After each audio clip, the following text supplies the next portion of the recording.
Kung ang atong ginikanan magsugo kanato ug mutuman kita sa mga sugo sa atong ginikanan, ang atong ginikanan malipay gayud, mahimuot gayud kanato. Kung manarbaho ta, unya suguon kita sa atong amo, kung mutuman kita sa sugo sa atong amo, ang atong amo malipay gayud sa atong mga kinabuhi. Ang atong amo malipay gayud kanato. Kung suguon kita sa atong isigkatawo, unya mutuman kita niini, ang atong isigkatawo malipay gayud kanato. Kung suguon ka sa imong amiga, amigo, or bisan kinsa nga musugo kanimo, unya mutuman ka sa iyang sugo, malipay gayud siya kanimo. Malipay o mahimuot gayud ang nagsugo kanimo kung ikaw mutuman kaniya. Sama ka igsuon sa bugnaw tubig, taliwala sa ting-init. Sama ka sa tambal nga nakapaayo sa masakiton.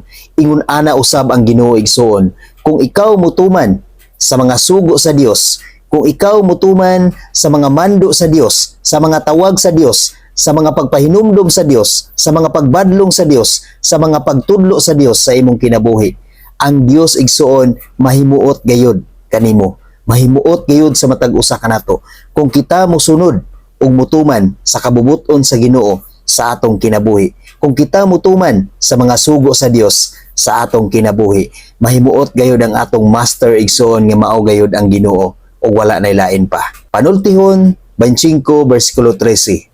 Ang kasaligan nga sinugo makapalipay sa nagsugo kaniya. Sama sa bugnong tubig, taliwala sa kainit sa ting-ani. Hinaut igsuon, mahimo kita nga kasaligan nga sulugoon aron ang Dios mahimuot sa matag usa kanato.